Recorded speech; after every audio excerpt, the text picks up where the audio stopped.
नमस्कार दोस्तों, ढोल में पोल चैनल में आप सब मित्रों का हार्दिक स्वागत करता हूं। दोस्तों, अपने बचपन से लेके आज तक हम नरक और स्वर्ग के बारे में बहुत सुनते आए हैं दोस्तों। और आज भी हमारी जिज्ञासा होती है कि ये नरक और स्वर्ग आखिर कहाँ हैं, कैसे हैं और इन्हें कौन देख के आया है और उनके बारे में क्या जानकारी हमें दे सकता है।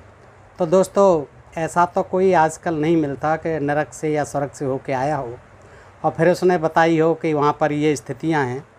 लेकिन हमने अपने धर्म ग्रंथों में अवश्य पढ़ा है दोस्तों इन नरकों के बारे में कि कहीं कुछ हो रहा है, कहीं कोई दंड दिया जा रहा है। बड़े बड़े डरावने जो है नरक यहाँ लिखे हुए मिलते हैं दोस्तों।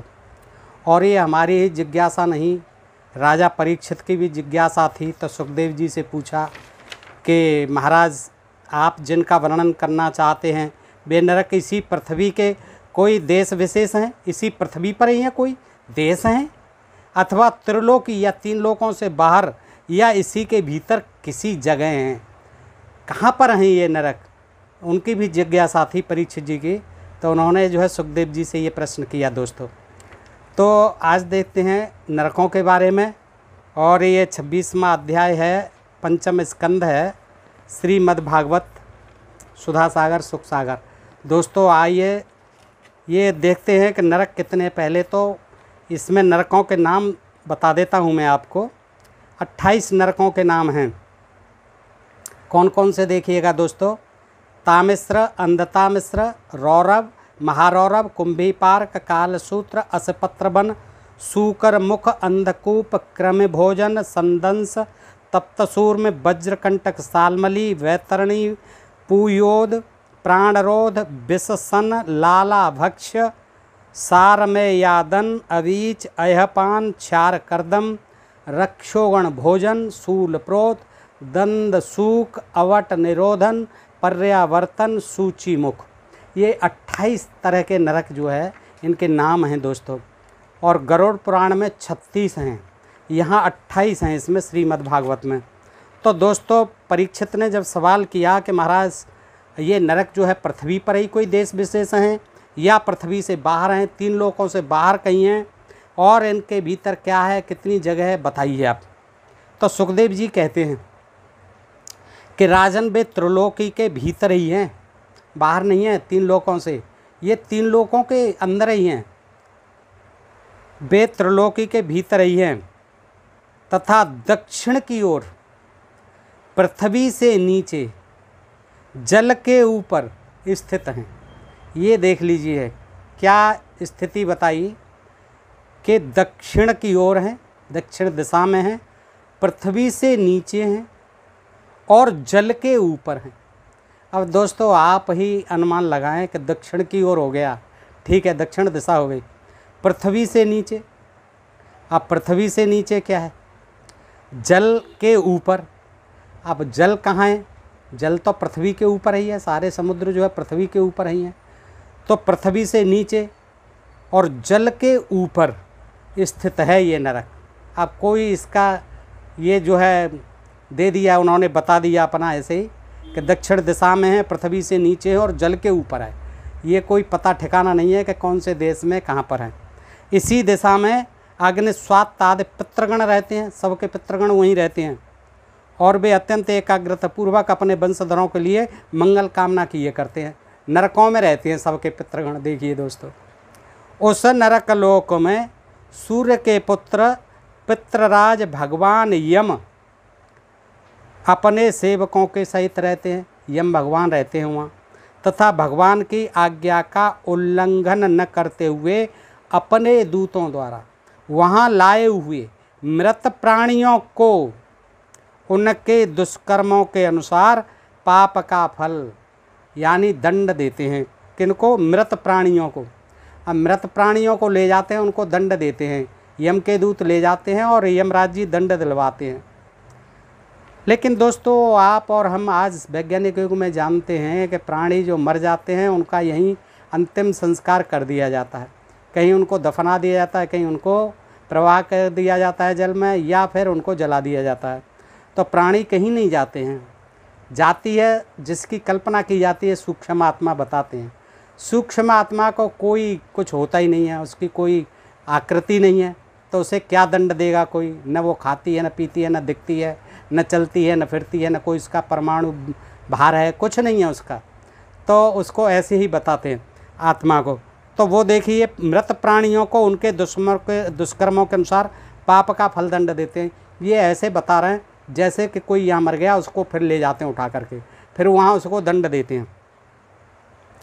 परीक्षित, कोई कोई लोग नरकों की संख्या 21 बताते हैं, कोई लोग, वो कन्फर्म नहीं है, उन्होंने भी सुना है। तो वो कहते हैं, हे परीक्षित, कोई लोग नरकों की संख्या 21 बताते हैं। अब हम नाम रूप और लक्षणों के अनुसार उनका क्रमशः वर्णन करते हैं। उनके नाम ये हैं जो मैंने आपको नाम बताए दोस्तों, वही जो पुरुष दूसरों के धन। अब देख लीजिए तामिश्र नरक कौन सा होता है? तामिश्र नरक, कि जो पुरुष दूसरों के धन, संतान अथवा स्त्रियों का हरण करता है, उसे अत्यंत भयानक यमदूत कालपास में बांधकर बलात्कार से तामिश्र नरक में गिरा देते हैं। अब जो दूसरों के धन को और संतान को, स्त्रियों का हरण करता है, उसे यही दंड मिल जाता है, कानूनन सज़ा मिल जाती है। तो फिर वहाँ जो है कौन जाता है सज़ा भुगतने के लिए?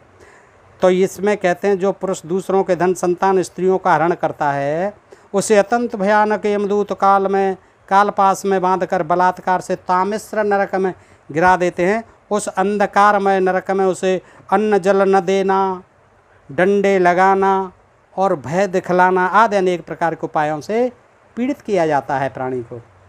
ऐसे समझ लो कि जैसे यहाँ कुछ भी कर गया, यहाँ उसको कोई दंड नहीं मिला, वहाँ जा कर के ही उसे दंड भुगतना है। यमराज जी की जो दंड विधान लगा हुआ है, जहाँ पर कचहरी लगी हुई है, और वहाँ उनका अपना दंड विधान चलता है, उसके अनुसार उनको नरकों में डाल दिया जाता है, वहाँ उनको दंड भोगना पड़ता है। इससे अत्यंत दुखी होकर वह एकाएक मूर्छित हो जाता है। मूर्छित तो हो गई। इसी प्रकार जो पुरुष किसी दूसरे को धोखा देकर उसकी स्त्री आदि को भोगता है, वह अंधता मिश्र नरक में पड़ता है। वहाँ की यातनाओं में पड़कर वह जड़ से कटे हुए वृक्ष के समान वेदना के मारे सारी सुध बुध खो बैठता है और उसे कुछ भी नहीं सूझ पड़ता। इसी से इस नरक को कहते हैं अंधता मिश्र, कुछ भी नहीं दिखाई देता है। अंधता मिश्र नरक में चला जाता है जो पर स्त्रीगामी होता है, पराई स्त्री के साथ जो है दुराचार करता है। जो पुरुष इस लोक में यह शरीर ही में हूँ और ये स्त्री धन आदि मेरे हैं, ऐसी बुद्धि से दूसरे प्राणियों से द्रोह करके निरंतर अपने कुटुंब के ही पालन पोषण में लगा रहता है, वह अपना शरीर छोड़ने पर अपने पाप के कारण स्वयं ही रौरव नरक में गिरता है। रौरव नरक का नाम तो आपने सुना होगा दोस्तों। तो जो है अपने कुटुंब के ही पालन पोषण में लगा रहता है, दूसरों की चिंता नहीं करता, और जो कुछ हूँ मैं ही हूँ, जो स्त्री धन आदि मेरे हैं, इस तरह सोचता रहता है और अपने कुटुंब के पालन पोषण में लगा रहता है, उसको रौरव नरक में गिराया जाता है। इस लोक में उसने जिन जीवों को जिस प्रकार कष्ट पहुँचाया होता है, परलोक में परयातना का समय आने पर वे जीव रुरु होकर उसे इसी प्रकार कष्ट पहुँचाते हैं। इसीलिए इस नरक का नाम रौरव है।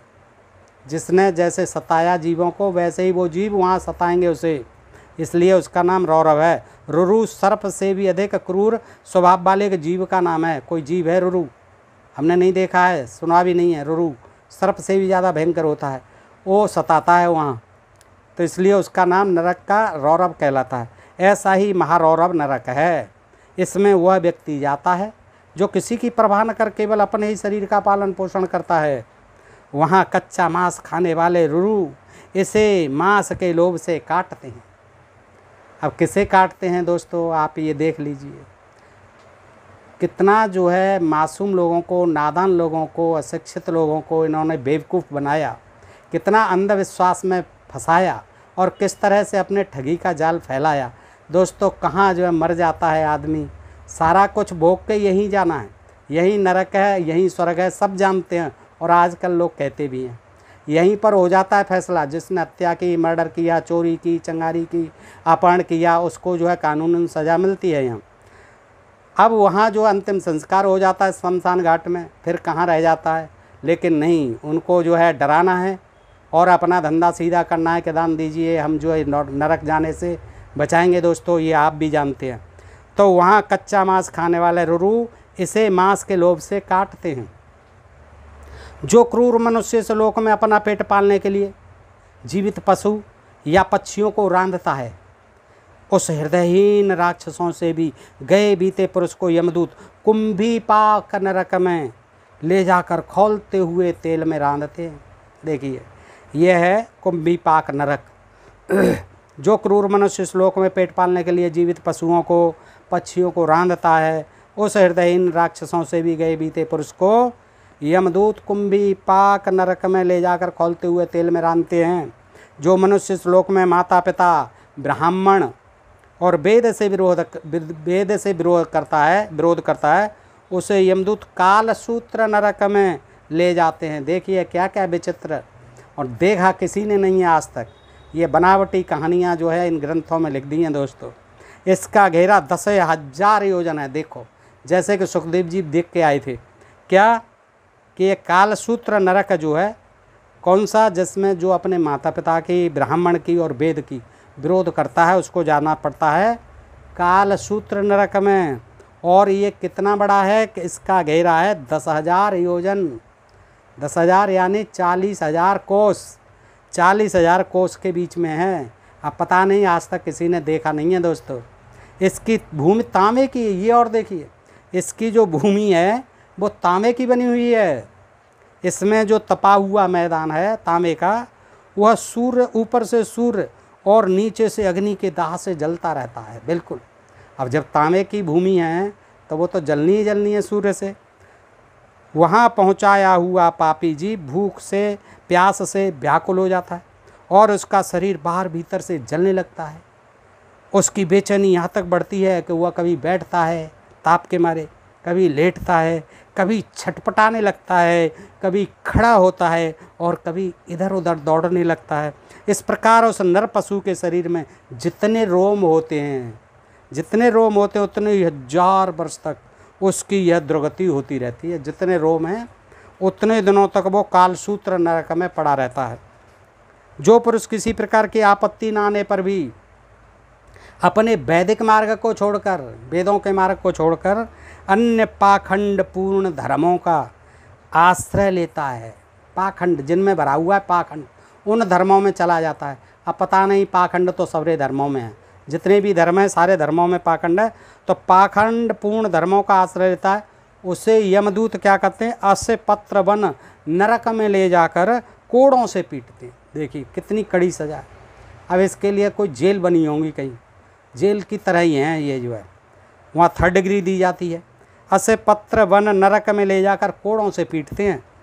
जब मार से बचने के लिए वह इधर उधर दौड़ने लगता है तब उसके सारे अंग ताल बन के तलवार के समान पैने पत्तों से, जिसमें दोनों ओर धारें होती हैं, टूक टूक होने लगते हैं। तब वो अत्यंत वेदना से हाय मैं मरा इस प्रकार चिल्लाता हुआ पद पद पर मूर्छित होकर गिरने लगता है। अपने धर्म को छोड़कर पाखंड मार्ग से चलने से उसे इस प्रकार अपने कुकर्म का फल भोगना पड़ता है। इस लोक में जो पुरुष या राजा राजकर्मचारी होकर किसी निरपराध मनुष्य को दंड देता है अथवा ब्राह्मण को शरीर दंड देता है, वह महापापी मरकर सूकर मुख नरक में गिरता है।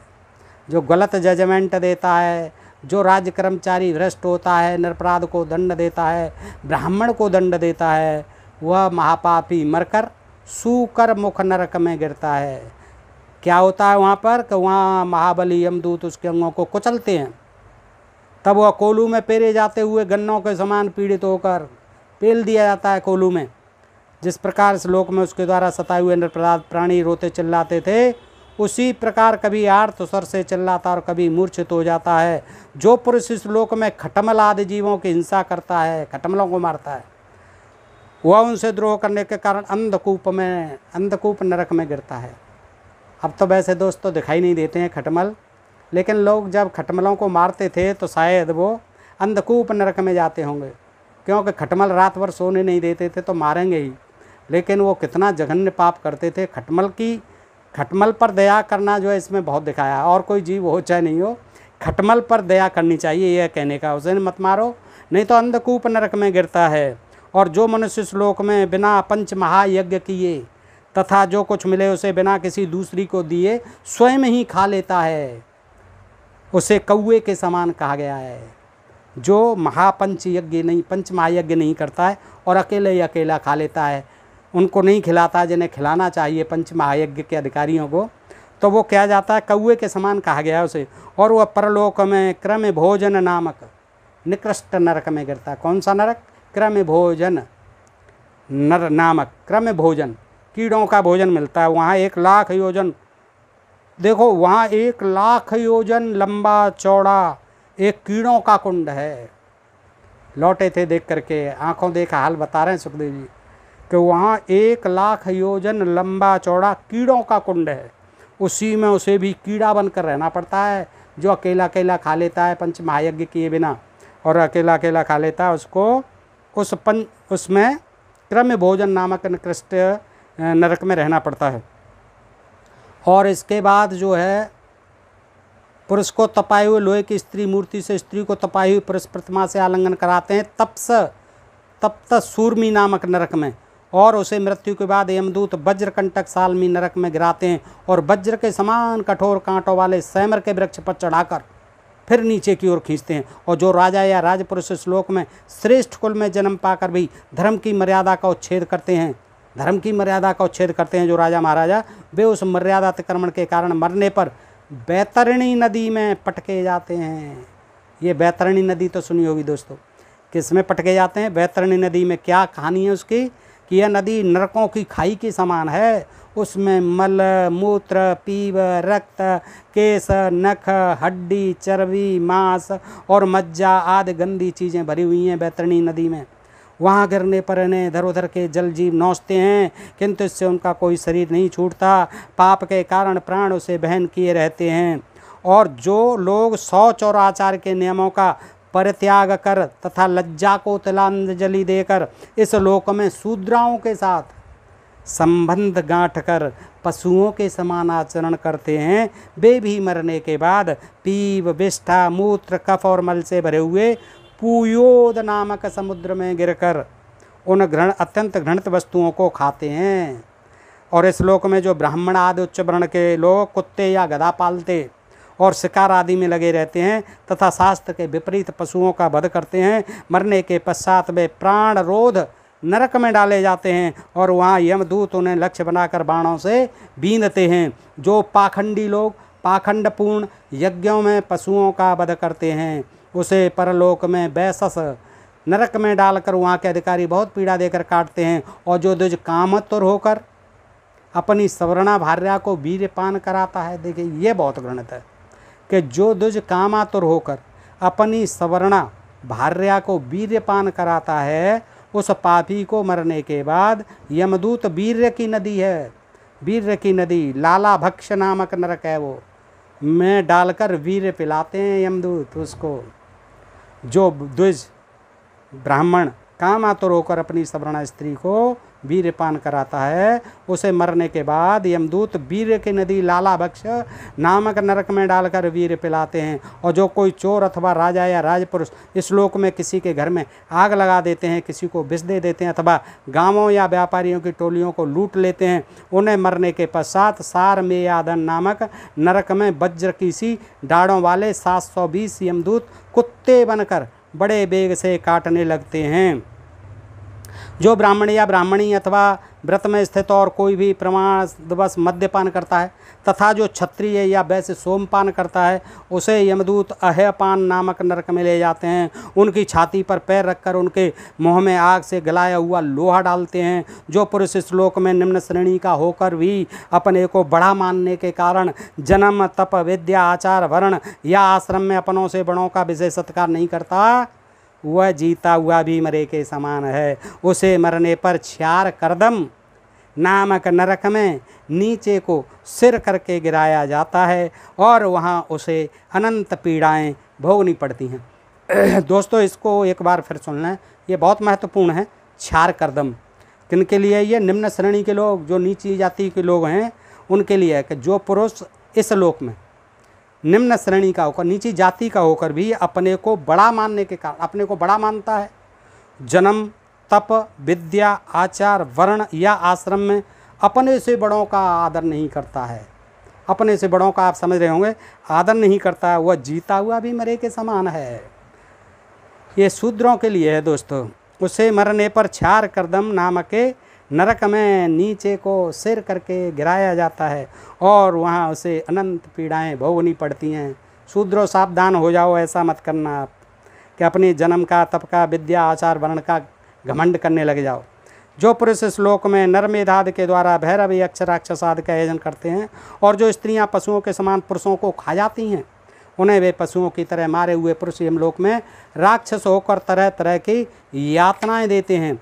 और इस तरह इस श्लोक में जो व्यक्ति अपने को बड़ा धनवान समझकर अभिमान व सबको टेढ़ी नज़र से देखता है और सभी पर संदेह रखता है, धन के व्यय और नाश की चिंता से जिसके हृदय और मुख सूखे रहते हैं, अतः तनिक भी चैन मानकर जो यक्ष के समान धन की रक्षा में ही लगा रहता है, यानी अपना पैसा इकट्ठा करता रहता है और पैसा पैदा करने, बढ़ाने और बचाने में जो तरह तरह के पाप करता है, वह नराधम मरने पर सूची मुख नरक में गिरता है। ये बड़े बड़े इंडस्ट्रियलिस्ट हैं, ये जो है सब इसी में जाएंगे, सूची मुख नरक में, ये अपने जोड़ने में लगे हुए हैं।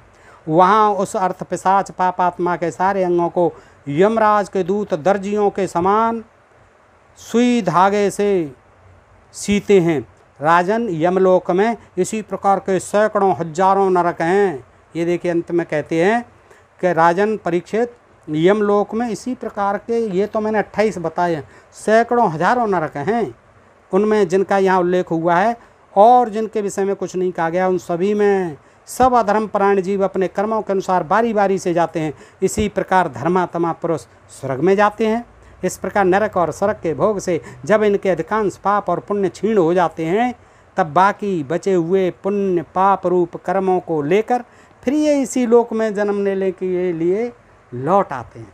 तो दोस्तों, ये था बड़ा रोचक प्रसंग, नरकों के बारे में मैंने आपके समक्ष रखा दोस्तों, श्रीमद् भागवत महापुराण से।